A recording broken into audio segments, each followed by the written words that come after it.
All right, a week out from the election, no one would rather be talking to you right now than Jonah Goldberg, who has covered a few of these, Jonah. Just a few, yeah. Well, great to be here. Thanks for having me. I'm dead inside, but other than that, everything's great. That's what people keep asking. Like, how are you going to feel? Are you going to miss this election, or are you going to be relieved that this whole thing is over? And I'm like, how can you miss something that lasted 2 years? Yeah. Also, I don't know. I mean, if Trump loses, or quote unquote air quotes loses, yes. Wink, wink. We're not going to have a sense of overness from the election. And if Harris loses, I think a lot of people are going to lose it too. So, I mean, it's going to feel like there's a long half-life to this election. I'm so curious about that. I mean, obviously it's impossible to predict, what's going to transpire, but like, are we going to be seeing what we saw in 2017, or is America sort of exhausted by that? Like, what is the reaction on the streets? I mean, I don't know. What's your sense of, say this is a clean victory, say by 2 a.m. election night, the polling error is off like it was in 16 and 20. Things are so close that Trump ultimately takes a bunch of those states. What is the fallout there? What is the knifing of Joe Biden going to look like? You got out too late. What's your sense of what could transpire in the weeks and months following a clean Trump victory? Yeah, well, I mean, first of all, I mean, the living will envy the dead. Let's just be clear. No, I think that there were some contradictions built into the question insofar as I think all things are possible. Insofar as like, it's interesting. There's just some new polling out. I saw Harry Enton talking about this, that fewer people think this is the most important election of their lifetime this year than they did in 2020. Oh, okay. Which I think is kind of odd, to be honest, but okay. I also think it's always weird when people think it's the most important election in their lifetime, but like there's a better case this time than most. Right. Actually, I mean, on that note, you look at historical data, and I think there's a different way of asking the question back in the 90s, and they've asked this every cycle, which is like, how important to your life is the election of the president or the president? And It was like somewhere in the 25% range in the mid 90s. And now we're in the like 65% to 70% of Americans say it is super important to my life who president is. Yeah. And I think that's unhealthy. Also, we don't know yet, but it's entirely possible that turnout is much lower than 2020, which suggests that, so for some people, this isn't that big a deal. The problem is with the law of large numbers, there are a statistically large number of people for whom this is a huge deal on both sides. And so, it's sort of like that screwed up statement from CNN back during the George Floyd riots, fiery but mostly peaceful, right? One of the things that made it funny was that there was a truth behind it, right? There were a lot of peaceful protesters and there were also a lot of arsonists, and you don't need a lot of arsonists to make the protesters look bad. And so I think that I don't think the median Democrat is going to riot, and I don't think the median Republican is going to riot if they don't get their way, but they're going to be enough at the far, right tail of the distribution, or left tail, whatever, of all that stuff on either side of the bell curve, where there are people who are going to throw giant, probably violent fits. And the media climate we're in, social media climate we're in, political climate we're in, is that everyone's going to nutpick and go and shine a bright light on the crazies and say, see, this is what they're all like. And that's not going to be great. So that's that scenario, and then of course the alternate scenario that you used air quotes for, which is what does a Trump loss look like, and what is the reaction there, given that last go around he was the sitting president, so January 6th took on a different significance there, and the sense you get out there of the lessons of January 6th, the lessons of the last election, and what the Trump campaign has learned about how to play a close election out here. Yeah, I mean, I think you put your finger on the most important point, right? Which is that he's not president. So, like, literally anything he does in response to a loss will not be impeachable because he's not president. And it'll also mean he has far fewer levers to pull as, a losing candidate than he did as a sitting president. That doesn't mean he won't have a bunch of jabronis in the House and maybe in the Senate who try to get his back on stuff. Trump recently hinted about some secret plan he's got. So he at the rally at Madison Square Garden, he like looks over to Speaker Johnson and says, "Hey, we have a secret plan that'll ensure we win. Wink, wink. We'll tell you about it afterwards." And I've talked to some folks on Capitol Hill, etc. Like, we have no idea what he's talking about. Yeah, and I don't either. And I suspect, and this is just based on close, soul-killing observation of politics the last few years. I suspect there is no secret plan, but what he is doing is creating an expectation among the base that Johnson will do everything he can to ensure that Trump wins. Sort of like what he would do. If Pence is a good man, we're going to be okay, kind of thing. Putting those kinds of expectations out there. So already I think there are probably wheels turning about how Mike Johnson is basically the new Mike Pence, according to any scheme, right? Like, take it out, somehow bring it into the House to decide everything, or some sort of weird scheme. I'm not saying it's constitutional or legal or any of that kind of stuff, but that would be, barring some new reporting. I suspect that what he's just doing is putting Johnson, laying down a little marker or Easter egg or whatever to screw with Johnson should he need him down the road. I want to talk about your latest piece because, as we talk here, we're going to be hearing from Vice President Harris today as part of her final argument. She's making a point of giving it on the ellipse in Washington, near the spot or potentially at the spot where Trump spoke on January 6th. And her big thing, assisted by, former Chief of Staff John Kelly and some of the rhetoric and some of the media stories lately, is they're going full Joe Biden strategy. The guy's a fascist, invoking Hitler. You, in your latest piece, call it the fascist lie, how the F word has lost its bite. Jonah, break that down for me. What you make of the Democratic attempt here to go that far. I think on the side of Madison Square Garden on Sunday, they were, projecting, the DNC was projecting, Trump praises Hitler. Yeah. So, I wrote my first book. It was about fascism. It's a controversial book, lots of stuff, but I know a lot about fascism. I personally, we're sitting around on this podcast. You asked me, do I think Trump is a fascist? I'll put it this way. I think it is a perfectly defensible position. I'm not saying he is or isn't, because it's very complicated what people mean by fascism. It's such an used and abused word and all that kind of stuff.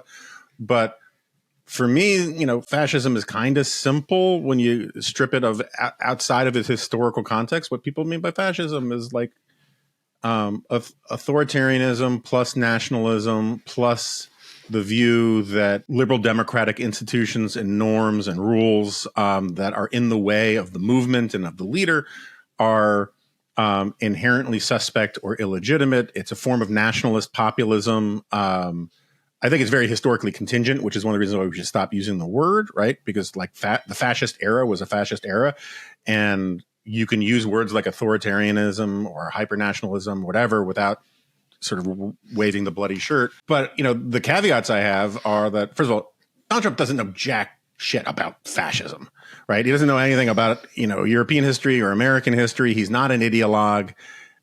He is simply a guy who goes by his instincts. And so the idea that he's somehow ideologically fascist is kind of stupid. He's emotionally, right? And that's what a lot of fascism was sort of populist rage and taking on elite institutions and all that kind of stuff. And he fits into that as well, resentment and whatever.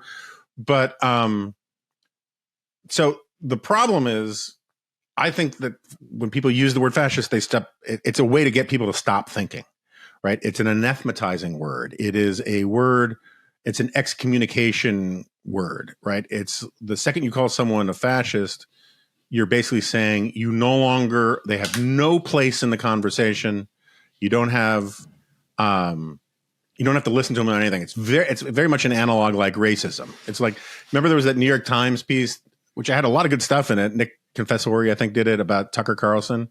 And it was a big magazine piece he spent a year on. And the first 3,000 words were just this determined, straining effort to prove that Tucker Carlson was a racist, and once you proved he was a racist, like that's it. He should be canceled. He should be done with. He should be, radioactive. And look, I got all sorts of problems with Tucker, but I think there's this thing in the progressive mind that once you label a thing fascist or racist, you've made it so radioactive that you've won the argument. You don't need to marshal anything. And the problem is conservatives know that, right? I mean, my whole first book was in many ways would you stop with this BS about fascism stuff? And the second you call someone a fascist, conservatives just say, well, that's what they always say, right? That's what Harry Truman ran against John Dewey in 1948, saying that Dewey was going to be the leader of a Hitlerite junta to take over America. John Dewey was like the most country club Republican friggin' imaginable, right? They used to call Ronald Reagan the fascist gun in the West. My favorite, which I mentioned in the piece, was when Newt Gingrich came out with the contract with America. Charlie Rangel said, Hitler wasn't even talking about doing things like this. Which is true. Hitler wasn't talking about like zero-based budgeting or term limiting committee chairs, that kind of thing. And so the cry wolf problem is just enormous. Right, and you heard it with, even when they were running against John McCain and Mitt Romney, they were invoking racism and misogyny. And you look at Mitt Romney was labeled a woman hater. This guy, right? No, and so the thing is I think they would have been. I think Harris made a big mistake by saying, yes, I think he's a fascist. I think a better politician, I don't think she's a good politician. I think a better politician could have said something like, look, I mean, we can get bogged down in labels, but the simple fact is these men who know him best, these patriotic men who served in the uniform, yada, yada, yada, who gave their lives, and in John Kelly's case, his son, to this country to defend the Constitution, they think he's such a threat that they use that word. And, make the issue that his own team is testifying against him rather than she's name calling. So I don't think it really plays. The people who think he's already a fascist are already voting against him. And the people who are pissed off when you call him a fascist are already voting for him. Yeah. And so, maybe at the margins it matters somewhere in terms of mobilization. Yeah, I mean, you always assume they must be looking at data. They must be seeing data out there that going back to the fascist Hitler stuff is helpful to their cause on the margins in these battleground states. Well, I know that the Biden people have told me this, that when they were still planning on running, that the stolen election stuff, the threat to democracy stuff, was one of their best issues. And I think it probably still turns up in focus groups with these normie swing voters and that kind of thing. The problem is, we don't know which voters they're trying to mobilize. I'm convinced that the Trump team, and they all but say it, right?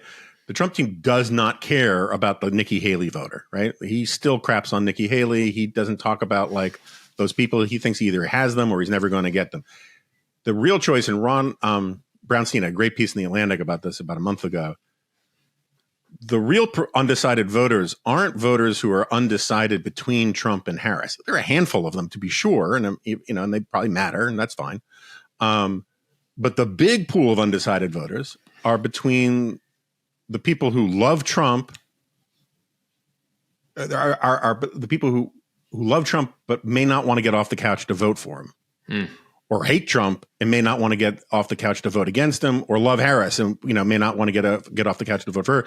And so a lot of the stuff that we're hearing and talking about on cable news about how does this move undecided voters, how does this persuade persuadable voters, misses the point, because the persuasion part is to get the very low propensity people who aren't going to get off the couch for a difference in public policy issues, but might get off the couch if you can convince them it's the end of America, right? And that's why all of that apocalyptic talk is so powerful. Is it's base mobilizing for the low propensity voters, and so both candidates are sort of going after completely different universes of voters, and it makes their conversation. We want to impose a conversation between the two of them, but I don't think there's actually any dialogue going on between the parties at this point. It is dialogue to these specific pockets of voters that they think it can make turn out. Yeah, I mean, you always end up once in a while seeing on cable news a focus group of 7 voters who are I'm not sure who I'm going to go with this time. So you can always find those. I mean, there's in polling. I mean, this stuff better than I do, but there's what do they call it? social desirability bias, where you give answers that you think you're supposed to say because it would be, and I think social desirability bias is in some ways a good thing, right? It's like people know that there's certain things you're not supposed to say. So even if you do have a problem with your black neighbors, they know you're not supposed to say you have a problem with your black neighbors. It's better than it was 60 years ago, 70 years ago, when like 95% of white America said they'd have a problem if black people moved in next door. Now it's like 4% say they'd have a problem. Yeah. Some of them are lying, but the fact that they're lying is a sign of social progress. Regardless, the focus group things drive me crazy because you put these people who don't follow politics very closely, maybe great, wonderful people in normal life, and you put a camera on them. Yeah. And you say, okay, now say smart things that make you sound like you really care. What are they going to say? They always say, I wanted to hear more about the issues. And I do not believe that that's what they wanted to hear. It's not what the American people want to hear. It's what they want to say. It's the same thing we do when we do like our media surveys, like, yours at CBS News, like we do our annual polls of the audience. Like, what do you want to hear? I want to hear more about international stories. Oh, do you? Because the ratings say otherwise in terms of what you change the channel for, etc. We've been following what is yet another unprecedented presidential campaign here. What's been most surprising to you? I mean, like from the demarcation point of, say, Joe Biden getting out in late July, as you've watched this sort of unique situation with Kamala Harris and then Trump dealing with that, is anything surprised you about the past 2.5 months about, how you thought this was going to go versus how it's gone? Yeah. I mean, I think it's funny because it's one of these things that nobody wants to, there's certain things that both parties or both left and right in the media don't want to focus on because it conflicts with both of their priors. And so the most surprising thing was obviously Biden getting out, right? I mean, that was a big deal, but past that, and the ability of the party to get him out, that was, also very surprising. And there are different things. But Harris had the lowest poll numbers of any vice president since the history of polling began. And simply by virtue of running at the top of the ticket, surged 20, 25 points. Yeah. And the people who said, oh, you gotta turn both keys and get rid of them both, which I was very sympathetic to and probably made that argument more than once, assumed that her poll numbers were baked in. And it turns out that no, like the American people don't have very solid views of who the vice president is and their personality and all that kind of stuff. And so the fact that she could turn around her personal approval things virtually overnight and you want to give her credit for a good speech or whatever, fine, go ahead and do that. But basically it just has to do with other emotional motivators other than like views of her specifically. And that's what changed the race. Now I think she's starting to come down, and the reasons why her approval rating as vice president were low in the first place are starting to manifest themselves again. I mean, it's a little bit of air coming out of her balloon. It may be enough to get her across the finish line, but that was sort of surprising. And the reason I bring it up is I think it's worth keeping in mind for a lot of people. There's a real tendency in media and in politics to make straight line projections from the current moment. And you say, well, their poll numbers are low. That means they're baked in. They can never turn around. Like Joe Biden pulled out of Afghanistan, and he would say, well, polls say that people want to pull out of Afghanistan. And then you pull out of Afghanistan in a way that is embarrassing and shameful in the eyes of lots of Americans. And they're saying, well, yeah, but that's not what we meant, right? Right. Events change and by the way, attitudes. we should note that from that moment in August of 2021, Jonah, Biden has not been more, his favorability went underwater, right, and has not returned. That's right. And, it always reminds me of, America was really tired of the Iraq War. I mean, and really glad to be out of it. And Obama said, we're not going back in. ISIS is bad, but we've shed enough blood there. Blah blah blah. We're not going back in. He got high support in the polls, and then like 2 Americans have their heads cut off by a couple barbarians, and Americans are like, "Oh, it's go time!" Right? I mean, like American public opinion can turn on a dime, and I think the Kamala Harris's thing is a good example of it.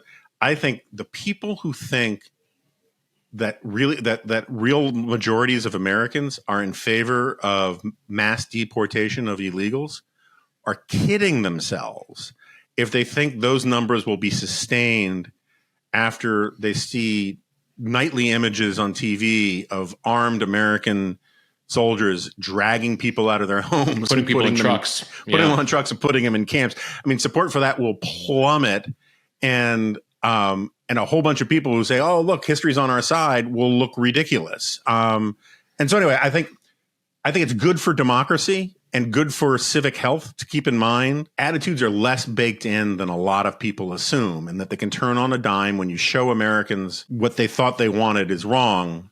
They change their mind and make a lot of politicians who make long-term bets that they won't change their mind look foolish. As far as Trump is concerned, his people are looking at polling numbers that look much better than 16 and 20. They're feeling a lot of confidence right now. Question is this just pollsters overcorrecting for the issues of the last two cycles, or genuinely, is he that close? And if there's a similar issue, then it's sort of smooth sailing. If you're at Mar-a-Lago right now and you're a Trump advisor, how are you feeling? If I'm a Trump advisor, I would be very nervous, because you just should be, right? I mean, you should run like you're 5 points behind regardless. Look, I don't know. And like I like a lot of political junkies. I listen to 538 podcast, and I have friends, my friend Chris Starwalt walks me through the polls all the time. And I don't know. I mean, it's somewhere I saw recently that if the polling error from 2020 applies to these numbers, Trump sweeps all the swing states. If the polling error from 2022 applies to these numbers, Harris wins all the swing states except for, Georgia, maybe North Carolina, something like that. The pollsters all swear that they have properly reweighted their samples. Right. And significant 22 didn't include Trump. Which That's right. Impacts voters. And that can cut both ways, right? I've heard people spin it one way or the other way. Midterms are lower turnout, so therefore, Trump not on the ticket. I have no clue, right? But I do think, and maybe this will get, I know you wanted to talk about the Electoral College, but one of the things that I think is kind of fascinating is I think in the swing states, the shy Trump voter no longer exists, right? Which was one of the reasons, I mean, not the only reason, but one of the reasons why the polling was off in 2020 and 2016 was the shy Trump effect. That social desirability thing. People are embarrassed to say they're for Trump. I have to say, even in New York City, Jonah, if people feel, they never felt confident to talk about being for Trump. And now, there's no stigma attached to it, even in liberal places. Yeah, although I bet you there is a shy Trump voter effect in some parts of California and New York, sure. But just whether it statistically matters or not, beside the point. But my point is that the reasons why some of the reasons why the polling were off, I just don't think any longer applies. And the pollsters were so embarrassed. I mean, I think the Washington Post had Biden winning Wisconsin by 18 points a week out. They hate that crap. And so just sort of statistically and sociologically, you would think the margin of error runs against Trump rather than for Trump this time. But maybe not. That's how margin of error works. You never really know. But what is sort of fascinating, and I don't know where the current state of the debate is now, but there's been this debate for the last month about whether or not the Republican advantage in the Electoral College is going away. And it's partly because Trump is doing better with blacks and Hispanics, but blacks and Hispanics are distributed in the United States disproportionately in states Trump is going to lose anyway. Right. So instead of losing California by 20, he loses it by 15. Okay. And Harris, which ultimately puts him in a better spot to potentially win a popular vote, or for sure, closer. Right? Yeah. And that's my dream scenario: is Harris wins the Electoral College but loses the popular vote, just to watch people's heads explode. Right. With Democrats, I mean, so you go back to 2000, two of the last 6 presidential cycles, Bush 2000 and Trump 2016, two scenarios where a Republican president was elected despite losing the popular, right. And so you've had this huge push among Democrats saying the Electoral College, should go away because of that. And so your dream scenario is the opposite happens, and Democrats have to defend the Electoral College. And all of a sudden, all of these Republicans, all these Trumpers who've been talking about how great the Electoral College is, lose their minds and talk about how ridiculous it is to have an Electoral College. And because the Electoral College is one of these things like the filibuster, right?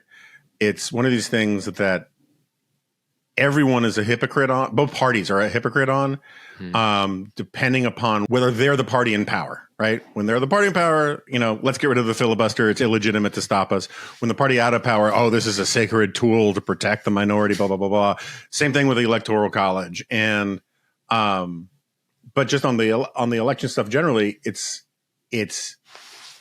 interesting that Trump could end up overperforming in places that do him no good, like Florida. He gets 60% of the vote, something like that, and that's good for the popular vote, right? And potentially the U.S. House, right, and the House and all that stuff. Sure, yeah. I mean, there are reasons why you want to overperform everywhere you can overperform, but the idea that like the Electoral College is inherently beneficial to one party or another is an idea that has bounced back and forth for a really long time.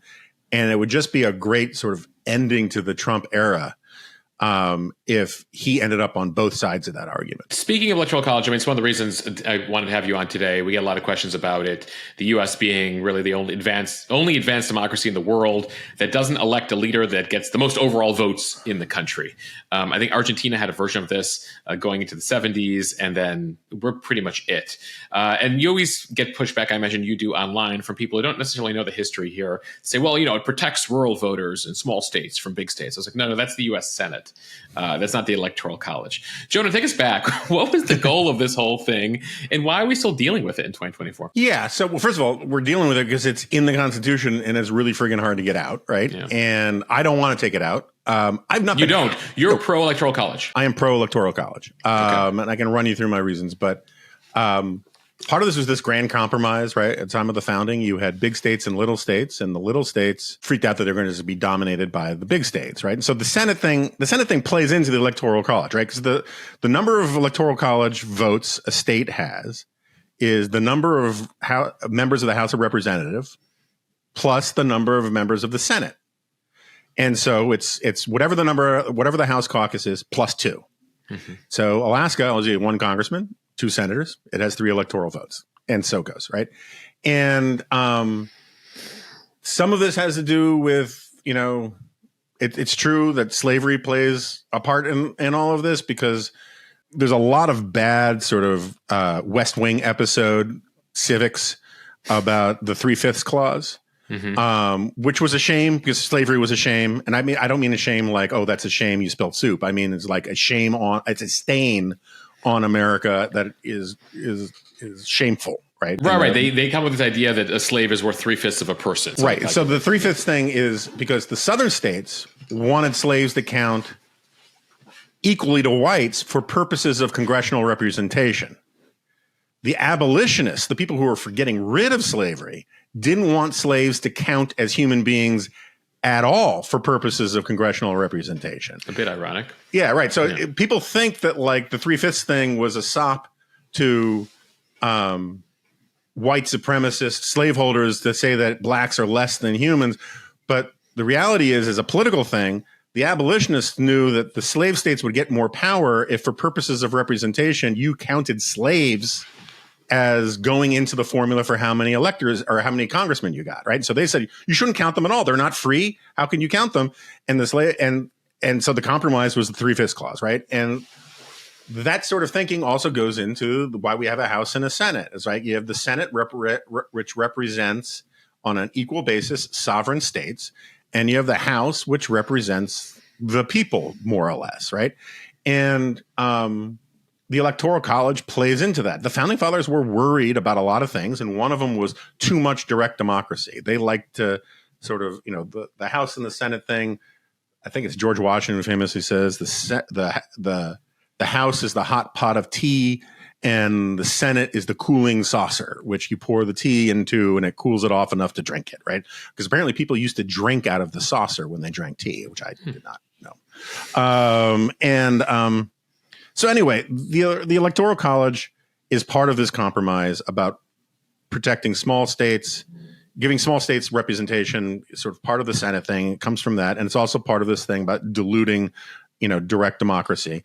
And I get that people don't like the idea of diluting direct democracy, but there are reasons why you would want Electoral College, right?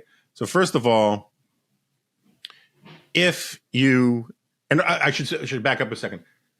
It drives me crazy in the people who bitch and moan about the Electoral College. And look, there are good reasons to dislike the Electoral College. I get it. But they always point out like Wyoming or Montana, right, or Alaska.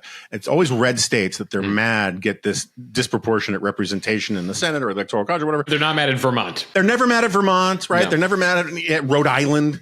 It's always like those states, of course, they should have 2 senators, Anyway, if you had, because the Electoral College, it creates an incentive structure that you only have 2 candidates, right? It doesn't guarantee it, but the powerful incentive is to basically boil it down to a 2-party system. And every time you have a third party run, as Richard Hofstadter, the political historian, said, third parties are like bees. They have their effect by stinging and then they die. The third parties tend to punish the party they're most similar to. So there's a real incentive on both sides to keep that stuff at a minimum. And you need an absolute majority in Electoral College. So you don't want to divide your coalition with 2 different parties. So that's why we don't have right. Because if you get below 270, then you kick it over to the House and you have that. Yeah. And so one of the advantages of Electoral College is that once you have enough support in California to win in California, you stop trying to pad your vote in California. You go to the next state that you're worried about losing and so forth. And that makes it so that you always are going to have swing states. And the nice thing about having swing states is the national conversation ends up prior to 2020 or prior to the year 2000 when this started to change, and we can get into that. But the way it's supposed to work and the way it worked for most of our history is the Electoral College forces the parties to have a conversation in the middle over the voters who are torn between the 2 parties in the states that are torn between the 2 parties. If you got rid of it, if it was just a raw popular vote, the Democratic Party would simply run in California and New York and Washington and Oregon, right? And it would just focus on big cities. And so rallies in Chicago, LA, San Francisco, Seattle, and screw Miami, the rest of the country. And they would only be talking about what hardcore base Democrats want, because then turning up the gain on your most radical committed people is as valuable as reaching people in the middle. And so one of the things the Electoral College does is force the conversation, or at least it's supposed to force the conversation into the persuadable middle, which I think is valuable. For people who, like, on more pragmatic terms, don't like it, like these are also a lot of these people are the people who say we need to get money out of politics. Well, you know how much more money goes into politics if all of a sudden it's all about advertising in big cities, right? And that's all it's going to be. I think it would be more polarizing. And moreover, I agree with you. You are technically correct that we are very rare, if not unique, in the world for not having a more popular vote sort of way of putting presidents or leaders in. Part of that is explained by the fact that we have a presidential system, not a parliamentary system. And for people, so in our presidential system, the head of state and the head of government are the same person, right? And in parliamentary systems, the head of state and the head of government are different people. So there's a kind of a separation of powers kind of thing there that doesn't apply to us. Mm-hmm. And I challenge anybody who thinks that, like, you just, with the exception a little bit of France, right? There are very few countries where just like the people vote on who they want to be their leader, and it's not mediated through either a party system or some other mechanism. It's not an electoral college, but like, go read the Wikipedia page on how you get a German chancellor. it's friggin' confusing with party conferences and state bunts voting this many votes on this formula for this thing that gets you this guy, that gets you this. And then this group of super people vote for this thing. And then they're head of the party. And then the party runs this guy as to become chancellor. So it's not like there's this pure, one man, one vote, pellucid transmission of voter intent to the leader of the country kind of thing in a lot of these countries that were supposedly behind. And even in France and most of these countries that got rid of their electoral colleges, they had to switch to runoffs, right? You need some kind of runoff system. Otherwise, if you get rid of the electoral college, you're going to have 75 people run for president, and you're going to have to do some kind of ranked choice voting kind of thing. And right, but I guess there's so much. So then it sounds like you're also an advocate for the two-party system. You feel that the two-party system here still is effective, because I hear from more and more people, listen to the podcast and follow me on Instagram, who are like, I would love. It was one of the reasons why I heard from people who are like, I'm going to support RFK Jr. when he was running or whatever, just for the sake of I just want a third-party ballot. I might not agree with him on a number of issues, but I feel it's necessary, as especially when it was Biden, but this whole idea that I hate both of them, and the primaries are taking us to the extremes of the party, and there's a whole bunch of us in the middle here, and the Electoral College feels like, as you explained it, structurally preserves the Democrats and Republicans as our only two options. Yeah, so I think we need to untangle the knot a little bit here, because people need to decide whether they're against the two-party system or against the Electoral College. Or are they against the Electoral College because they're against the two-party system? Or are they against the two-party system because they're against the Electoral College? I hate both parties right now. I truly despise both parties, right? I don't hate every Republican. I don't despise every Democrat. But I think both parties have been absolutely derelict in how they run themselves for years. Have you always hated both parties, Jonah? When did you sort of hate one and then hate the other? Well, I've never been a huge party guy. But I always sort of defaulted to the Republicans because, particularly prior to Trump, it was basically my team kind of thing, right? And ideologically, you were there with the sort I'm a conservative. I am yeah. definitely a conservative, but I think the Republican Party is. Listeners of my podcast know this. I'm a kind of an insane zealot on this stuff about the party system. I think the reason why a lot of people hate the parties and why the parties suck so bad, and they really do, is because they're too weak, not because they're too strong. And one of the reasons why they're too weak is because we are, if we want to talk about things where we're unique in the Western world, we're the only advanced industrialized democracy in the world whose parties voluntarily gave up the ability to pick their own candidates. The primaries. And so we democratized it. We said, well, the parties are in the democracy business, so therefore they should be internally democratic. And I think this is ludicrous. And when you talk to people, they just think it makes sense that the parties be internally democratic. And I'm like, okay, what other institution do you think should be internally democratic? Do you think your business, where the janitors should get the same vote as the managers, should that be democratic? Should the Marines in a platoon all vote on what hill to take? We don't democratize, with the exception of juries, which again are constrained by a judge. We don't democratize institutions to necessarily make them better or stronger, but somehow we think it's better for the parties to be democratic. And so you're one of the few conservatives who is not offended by how Democrats put Kamala Harris in place. I thought it was great. Nominee. Yeah, I thought it was fantastic. And it wasn't a coup and it wasn't illegal. It would have been really hard to do after Biden got the nomination, but doing it before was totally fine. And so between that and campaign finance laws, which basically took away the ability to control purse strings for elections from the parties, we have incredibly weak parties that cannot screen, filter, or select candidates that protect their brand and are committed to their long-term agenda. Instead, they're like what my friend Ross Douthat said years ago. They're like two fully fueled jets sitting on a tarmac waiting to be hijacked.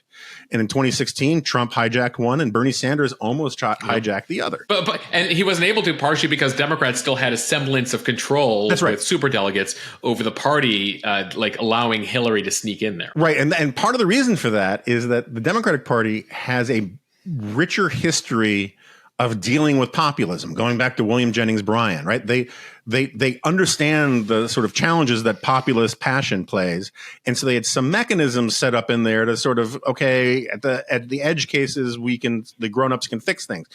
The Republicans have been flirting with populism for a very long time. I've been against that for a very long time. And like the dogs who caught the car with 2016 and Trump, they fully embraced these populist hordes that took over the party, like the caddies at Caddy Day and at the Bushwood Country Club and Caddyshack, and they have no ability to sort of say, slow your roll, that's too far, right? Don't tell stupid jokes about how Puerto Rico is a floating pile of trash 8 days before an election, that kind of stuff. Whatever feeds the mob, that's what the Republican Party became for. And if you go back to like the old system, Elaine Kmark from Brookings is wonderful on this stuff. In the old days, if you wanted to get the delegates from Pennsylvania to vote for you at the convention, you would go to the governor or whoever the party boss was, and you'd say, hey, I want you to support me at the convention. And you'd say, okay, well, what's your program? Other than like, what would you do for me? It's like, what's your program? And if you said, oh, we're going to build a wall with Mexico, we're going to make the Mexicans pay for it, and we're going to ban all Muslims from the country, and all that kind of stuff, you say, get the hell out of here. Or if it was Bernie Sanders and he went and said, you should support me at the convention, he said, okay, what's your program?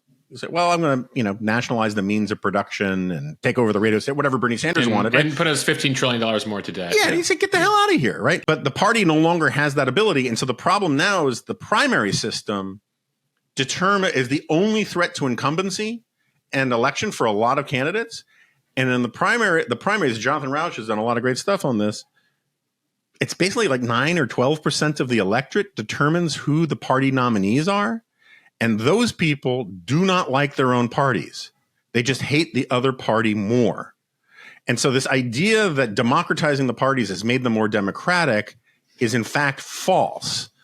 You could do party conventions. You could do all sorts of things. I like smoke-filled rooms. I like them even when they have nothing to do with politics. But and so I think a lot of the people that you hear from who they're picking the wrong enemies. I would get rid of the primary system. If you can't get rid of it, which is a big lift to get rid of it, unfortunately. Yeah, I don't know how to reverse that, right? Yeah, well, look, I mean, there's a lot of progress being made on like ranked choice and jungle primaries. And if Harris loses, that only reinforces the need for our primary system, at least for Democrats. For some people, yeah, for sure. I mean, but the reason why Harris losing makes the case for the primary system is because she was a bad candidate, and she was the only available one. She was the only candidate they thought that they could break glass in case of emergency for, because she was vice president. She was a black woman. I think that reasoning was wrong, but it was certainly understandable, and it's hard to play the counterfactual. But a primary party, if she had run in a primary, she would have been a better candidate. But yeah, you're right. That's if she loses, they're going to make that argument about how you need robust primaries, and okay, so be it. If Trump loses, well, there'll be lots of arguments. But anyway, my only point is like, I think a lot of the things that people rightly detest about American politics these days have more to do with things like weak parties not being able to police their brand and protect their brand properly. Instead, what happens is outside institutions, whatever you think of the NRA or Planned Parenthood, they do more party work than the parties a lot of the time. Voter education, voter mobilization, all that kind of stuff. But because they don't have to be part of a party coalition the way they used to, you can't make them compromise. Everybody wants a whole loaf, not a half a loaf. And so you get people becoming beholden to extremes. Let the parties have a stronger editorial function of their messaging and of their candidates. And I think a lot of the problems that people have with the two-party system go away, and certainly with the Electoral College. But we can't have nice things. Yeah. Well, I mean, especially in light of the fact that people are like, oh, so anti-democratic, how the Democrats chose their, nominee this go around. And this feeling that people, especially even as we've seen more and more states go to direct referenda, on things, on various issues, etc. As someone who's covered Trump now for 8 years, I have trouble answering this question for folks who, the people on the left who are like, it's the end of the world. He's a fascist Hitler praiser. There are going to be no guardrails. He's learned his lessons from his first 4 years. It is the end of America, right? He's going to stay in charge forever.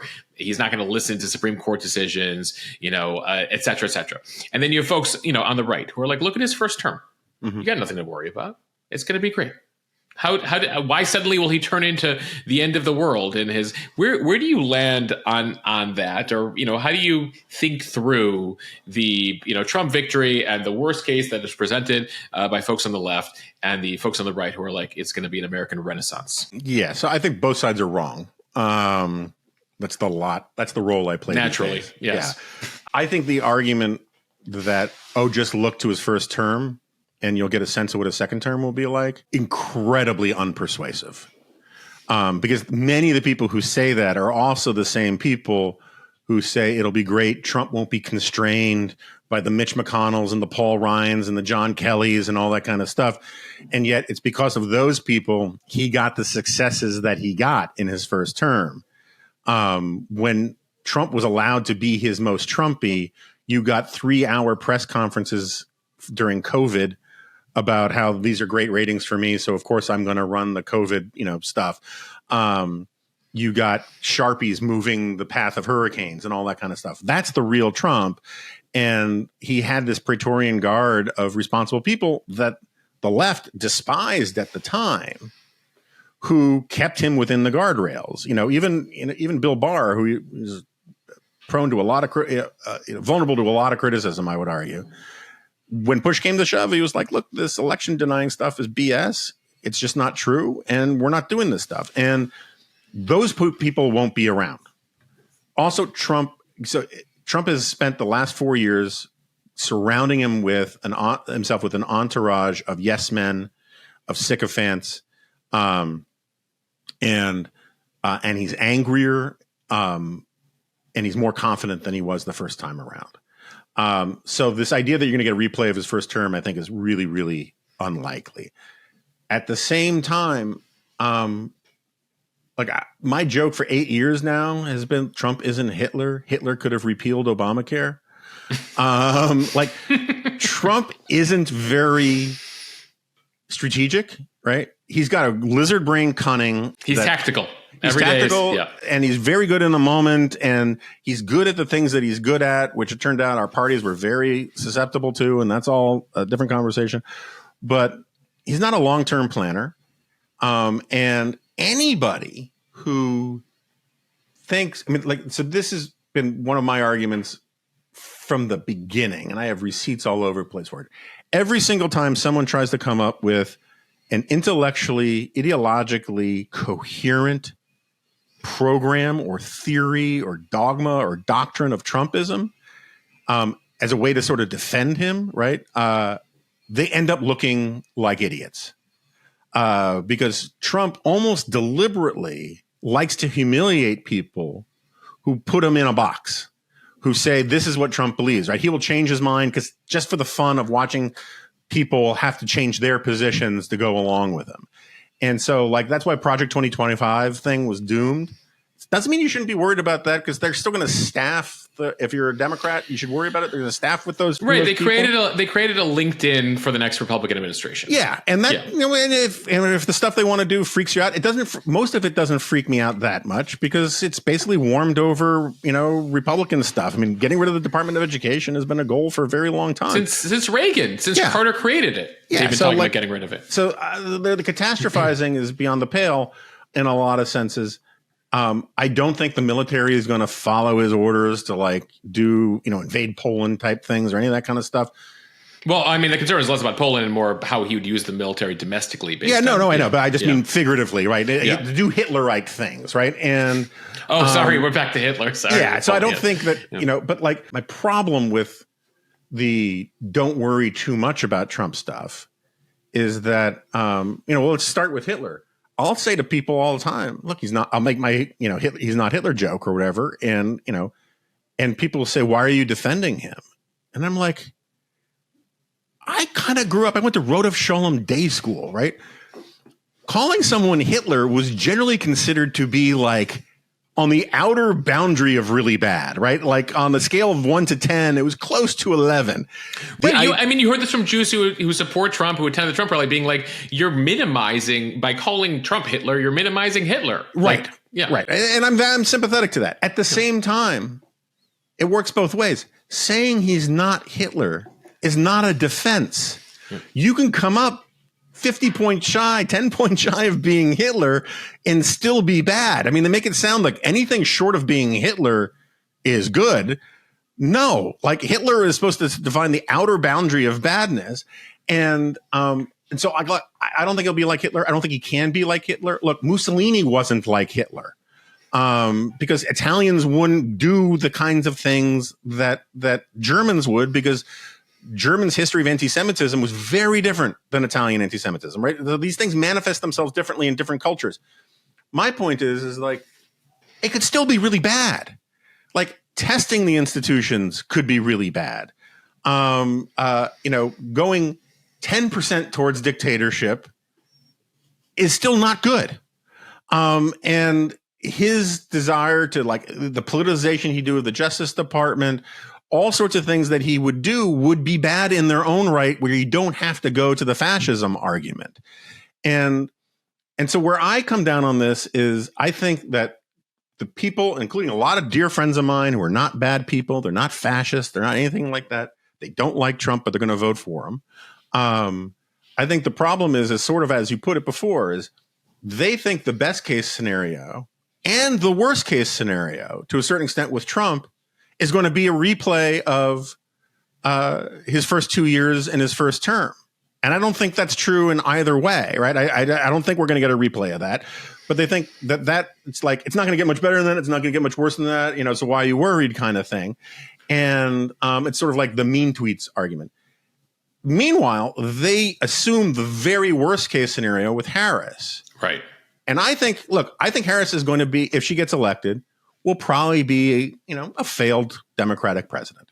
Failed on what scale? Like Jimmy Carter failed? Yeah, somewhere around there. I mean, not Herbert Hoover, but like. So she won't actually bring us a Great Depression, but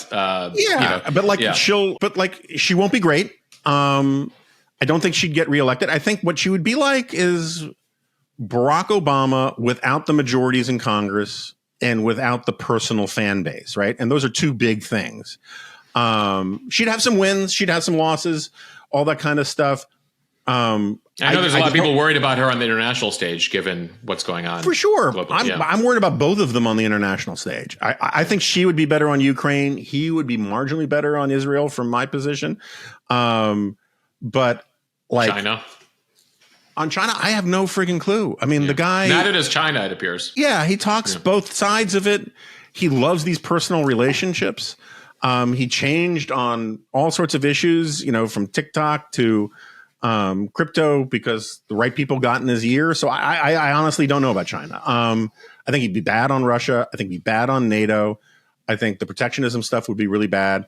And so anyway, but with Harris, one of the things that I think has ruined a lot of intellectual conservatism, and I say this as someone who grew up in that world and still considers himself, at least a conservative and something of an intellectual, at least intellectual fluent in conservative stuff, is too many conservatives have internalized this idea that what's good for the Republican Party is good for conservatism, and what's good for conservatism is good for the Republican Party. And they're not synonymous, right? If Harris has a successful presidency, I think you can make the case that the only way she could is by moving to the center, right? By actually reaching across the aisle and working with Republicans, because she'd have to, by actually proving that she's not 2019 Kamala, because and the things that she's done to jettison that stuff to get elected, presumably she would do again to get reelected.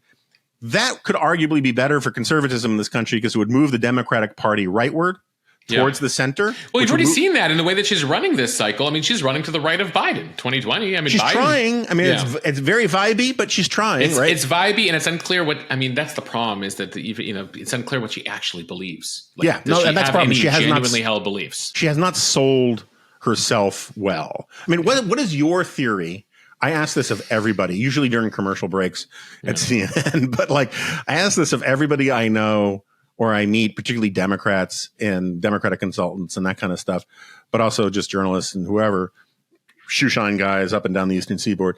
What is your theory about why she can't come up with an answer for what she'd do differently than Joe Biden? So I think, well, number one, where's her campaign headquarters? Wilmington. Who has she inherited? The entire Biden team. So, does she want a civil war internally? Can she afford that? It's one of the reasons why, my presumption is that she went with Tim Walz over Josh Shapiro. She's like, she wants to keep she knows she has to win over independents, get the whole old coalition together. And the last thing she wants is splits within the party. I don't know that she's willing. I think there's a fear in her.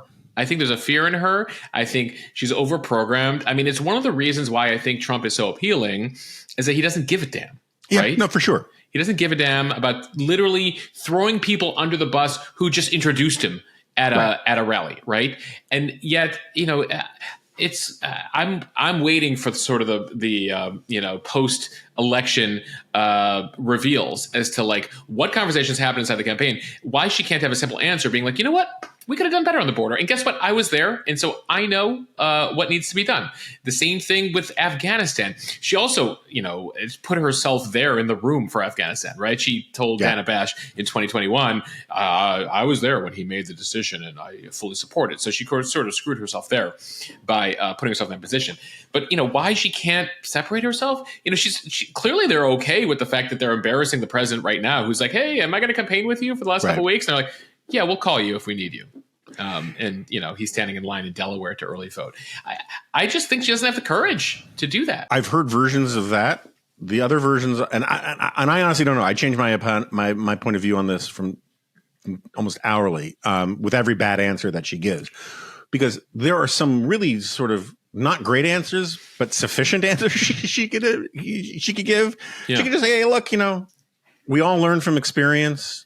I don't even think the president agrees with everything that we did in the beginning, but we were in a hurry to get out of COVID and blah, blah, blah. Like you can come up with that kind of stuff. We're coming off of one of the biggest crises in American history. And we had to make fast decisions and prioritize things. And so like we could have been more conscious about how some money was spent and think more about inflation, but we were, we had this advice that we could be getting into, this incredible deflation. Make up stuff. I mean, there's a lot of that kind of stuff you could do. You could also just, I think you're right about Afghanistan and all that.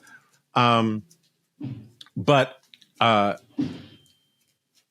thing that I find interesting is I've had several people tell me that they're afraid that Biden and Biden adjacent people are so mad that if she tried to throw him under the bus in a significant way, they have stuff on her. They would come back at her, right? And they would leak against her, right? There's more stuff to give Alex Thompson at Axios exactly. at this juncture, who's been sort of the reporter who's gotten the best leaks. He's from been the doing Biden a great folks. job. Yeah. I mean, he's really been doing a great job. And and some of it, and then there are positive theories that like, and she's hinted at this. She's like, look, vice presidents support their president. And, I am not going to, do otherwise. And like, I get that that's like an argument in her head, but if you're going to lean into that, you lean into it and you say, hey, look, I'm running for president. I'm going to be a different person. I owe Joe Biden a great deal. This country owes Joe Biden a great deal. And so I'm going to save my criticisms of Joe Biden, even if it hurts me in this camp, make it look courageous. Yeah. And I hate being like put into comms consultant mode for Kamala Harris, but like she's so bad at this sometimes. Well, there's that issue. There's that issue that in 2.5 months she hasn't come up with a good reason, like what she would do different. Besides that, I'm next generation, says the 60-year-old, and then the other thing, which is she has not come up with a viable explanation for her shifting positions. Right. Like there's very simple, like, hey, I learned a lesson, or I spoke to somebody, or it turned out that like we're dealing with a different scenario today than we were 4 years ago. But like time and time again, she's asked about, 2 dozen positions that she has, completely changed her views on over the course of the past 5 years. And she cannot muster, an explanation that just kind of passes the smell test for the average voter. Yeah, so I agree with that entirely, although I would phrase it a little differently because we don't know if the views she took in 2019 were her actual views either. I mean, some of them clearly were, right? Yeah.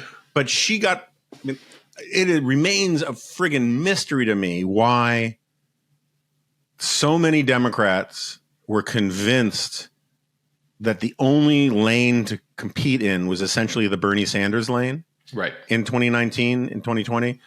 And they left the sort of return to normalcy moderate lane open to Joe Biden, who temperamentally and visually was sort of suited to that. But he's never actually been a centrist. He's always been a triangulator, but he's been a centrist within the two poles of the Democratic Party. So when the Democratic Party moved rightward, he'd move rightward. When the Democratic moved leftward, he moved leftward. But he was always like the guy intermediating between the Sam Nunn types and the, Bernie Sanders types. And like that's gone. And so the party moved left and he moved left. Regardless, he looks like a moderate and he's not scary because he's been around since Methuselah. And so everyone else competed for that sort of either the wine and cheese left-wing stuff or the Union Hall six-pack left-wing stuff. And she got pushed into positions by Elizabeth Warren and a bunch of people. And it's like musical chairs. You get stuck with the last positions you have when the music stops. But it's not obvious to me like she was actually passionately for transgender surgeries for illegal immigrants in prison. Yeah. Right. But she thought she had to take that position. And of all the positions that would be pretty friggin' easy to move off of, like that would be one, right? Like you don't want to say, look, Americans come first. And so therefore I'm for gender reassignment surgery for American prisoners, but you can come up with something. It occurs to me as you say that, I was like, all right, so now we're dealing with like the rap on Hillary Clinton is we didn't quite know that she sort of put her finger to the wind and went with the wind, right? Though you sort of knew where she sort of stood on certain issues, especially when it came to like foreign affairs. Same thing with Trump, right? Sort of he's against TikTok, he's pro TikTok, he's this, he's that. And now you got that with Harris. And so I don't know what that says about our politics or just the personalities that somehow have been elevated in the past couple cycles. Yeah, one of the things I think that gets lost with people is like, and this happens all the time. They try to do the same thing with Romney. They tried to say that Romney was a crazy ideologue and a flip flopper. Mm-hmm. You can't be both, right? Flip floppers are by definition people who change their positions to move to the more popular, higher ground. Ideologues are people who stick with their positions regardless of whether or not they're popular. Bernie Sanders is not a flip-flopper, right? Elizabeth Warren's not a flip-flopper. They're ideologues. Harris is, by her own campaign's admission, right now, a flip-flopper, which I like, right? The fact that she's flopping towards the center is reassuring to me as about worst-case scenarios kind of stuff. But she hasn't convinced people who she really is, right? And so it's like the moving to the center thing seems herself fake. Who she is. Yeah. And she needs a better closing argument. And Trump's a fascist. I just don't think that's the closing argument. I think you gotta, there's these leak wars between the PAC and the campaign about like what messaging works, and they think contrast ads where they make her look better are more effective than just saying Trump's a fascist. I think that's probably true. Mm-hmm. I do know that if I were a TikTok or Instagram using Puerto Rican in Philadelphia, the next 8 days or 7 days are going to be wild with the number of times I'm going to be reminded that Trump's comedian talked about Garbage Island. Yeah. But I'm waiting for Trump to throw that guy to the bus, by the way. And for sure. Thing, yeah. Right? I'm waiting. Yeah. I'm waiting for him to announce his new policy that Puerto Ricans should be tax free. Right, because he keeps coming up with whatever demographic he wants. He says no they should Social Security, no taxes on overtime. It feels like. Honestly, I told somebody recently. I was like, it feels like the guy I was running against for the 6th grade student council election. Yeah, who was like promising that like the cafeteria food would change. I was like, you can't do that stuff, and they're like, well, I can promise it. Well, then what was it? I think I always get confused. There's an episode where Bart Simpson's running for class president, and there's an episode where Homer's running for sanitation commissioner. But in one of them, I think it's Bart, he says, my opponent says there are no easy answers. I say he's not looking hard enough. And I think that's sort of where we are. That's sort of where Trump is. He's like, yeah. You don't have to be taxed either. You don't get a tax. You don't get a tax. And IVF for everybody. IVF for everybody. And no income tax. We're going to do it all with tariffs, right? So like basically he thinks it's possible to replace the revenue we get from income taxes by getting foreign countries to pay tariffs, which obviously they don't do. It's economically illiterate, and it kind of gets at this other problem. And I think the media, Kristen Welker on Meet the Press was grilling JD Vance to get him to sort of clarify whether Trump really believes in getting rid of the income tax and replacing it with tariffs and stuff. Mm-hmm. I get it. It's punchy, but like President of the United States can't do that. Yeah. Like you need Congress. It takes years. I mean, that gets back to why he's not Hitler. Can't get rid of Obamacare. Like you think Donald Trump can get through a repeal of the income tax through Congress and the courts? And meanwhile, Welker, I think she thinks she's doing like God's, work by holding Vance's feet to the fire. And that's again, great journalistic. That's great. But like all normies here is Trump wants to get rid of income taxes. Yeah. And that's amazing. Good for Trump. Why is the media defending the income tax? Yeah. So anyway. So what does your gut tell you? And is your gut shifting on a daily basis? Are you waking up in the morning being like, I feel like this side's going to win. I feel like Harris is going to win. Or where are you right now? Yeah. So, look, man, I'm a sophisticated pundit. And that means my gut changes on a bi-weekly basis, not this daily thing. Got it. So like, I don't know, 3 weeks ago, a month ago, I think rightly thought Harris was going to win, and I would bet not big. I would tell people if I had to bet, I'd bet, but I wouldn't bet a lot. But Harris you're not the French guy who put $28 million down on Trump in Polymarket? No. Okay. Again, we're talking straight odds here, right? Yeah. Right now, so up until about 2 days ago, I was saying if I had to bet, I wouldn't bet a lot, but I'd bet Trump wins. Right now, I'm moving off of that, but I guess I'd bet even less that Trump wins. I think because of the comedian. Well, I don't think the comedian helps. I mean, and also look, there's a certain amount of wish casting involved here. I will just laugh my ass off if the reason Trump loses is because 5,000 pissed off Puerto Ricans in Philly cost him the election. I mean, that should be so awesome. But which is not saying it's likely. I think that reporting on Trump's ground game doesn't capture how bad it actually is. So when we're talking ground game, we're talking about the get out the vote efforts that he effectively has outsourced basically to third party Elon groups. Musk and Charlie Kirk, right? Yeah. And the people, I know some people in a couple of the states who really know at a granular level their state's politics. Yeah. And they're like, it is a clown show. And really, what just because it's their first time doing this, and well, first of all, they're paid, right? So like paid door knockers are always worse than volunteer door knockers. Like one guy who knows Wisconsin politics very, very, very well was telling me, some of these guys, they don't know how to pronounce Waukesha. And which is not by itself a problem, but it's an indicator of how much they're going to seem like outsiders. And like they're knocking on their lists are bad. It's very Orca 2012. If you remember that with Mitt Romney, they had this super sophisticated thing, these handheld devices that were supposed to, win the election for them, very data driven. And they were about as useful as like the old Coleco, football game. And so there's that. And I also think that, look, all things being equal, if you had 100% gender divide, where all women voted for Harris and all men voted for Trump, or were for Trump, right? You'd want the women. Women are better voters. More reliable. More reliable. They show up more. They're better at getting their friends to vote. Trump is relying on a whole bunch of people who are basically Beavis and Buttheads to vote as his like majority makers. That's the unpersuadables, the persuadables that he's going for. The young man he's been trying to get through these sort of new media plays. And I would rather have, regardless of the issues and all that, and I'm not trying to be pejorative, but like if I just all things being equal, I would rather have a lot of 23-year-old college, or 20-something college-educated girls terrified about losing the ability to get an abortion than a bunch of bros who like ultimate fighting, who think Trump's rhetoric about America turning into Venezuela is super terrific, awesome, and that kind of thing. It's just like those women are going to figure out at the margins better how to vote. And so like there are a bunch of those kinds of things.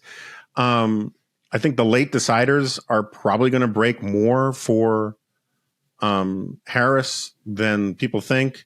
That I can talk myself into thinking that you think. I mean, I guess it's also potential. We don't know the headlines in the final 5 days too, for sure. That potentially could, turn the tide and make people feel like. I mean, the same thing. Like people say, "Oh, Moshe, what was the surprise in October?" I go, honestly, I mean, Hurricane Helene, as a natural disaster, and how Trump played that.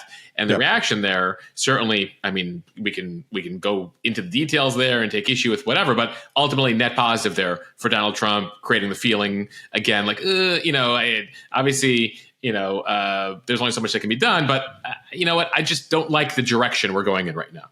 It might be like, I don't remember a Helene during Trump, at least. And so let's go back to, what he was doing. Yeah, no, I think that's right. And again, I give slightly better odds to Trump on all of this, but if you really, it's hard to get your lizard brain out of this stuff, but if you can actually just sort of, I don't mean you, I mean me, like it's hard for me to sort of really understand the concepts of like margin of error and that they can go either direction. And they've gone one direction in Trump's favor so much that we kind of think that's natural.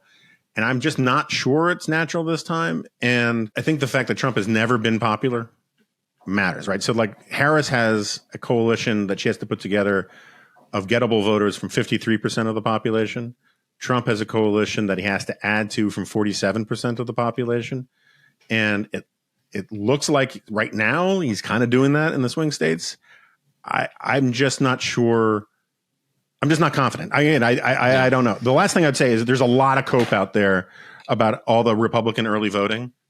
And people forget that Republicans used to be better at early voting than Democrats. Mm-hmm. Democrats like to show up at polls and vote, right? They thought it was fun. And then Trump crapped all over early voting. And so during COVID, it was sort of obvious that the Republicans were going to be much better on election day voting and Democrats were going to be much better at early voting. So the fact that now Republicans are reverting back to norm and early voting because Trump is telling them to, this idea that you'll hear it 5 times a day if you listen for it on TV or if you follow Twitter, Trump, Republicans are overperforming their early voting numbers from 2020 by 20%, 50%, whatever. It was like, okay, so what, right? They're basically just eating their share of the vote of election day in advance. That's the thing about early voting is, are these people who would have voted anyway on election day, or are these low propensity new voters that they're getting out? Yeah, and I just think that they are the vote that Republicans are going to get no matter what. So, all right. So lessons from today's podcast. The Electoral College is good. There's too much democracy in our primary system. Kill the primaries. Two-party system. We hate both of them, but it's what we got. Jonah was thinking it was more Harris a couple weeks ago. He changes his mind on a bi-weekly basis. It was a little more Trump. Post Puerto Rican joke fiasco. Unclear at this juncture. And watch the get out the vote effort. And am I missing any conclusions? And buy gold. No. buy gold. It's like when you watch the Trump rallies on the RBSN, or like Newsmax, and the ads come up like intermittently during the speech for like, buy the Trump knife, buy the Trumpy bear, My pillow. There you go, my pillow. All right, Jonah, thank you, sir. Hey, it was a pleasure. Thanks for having me.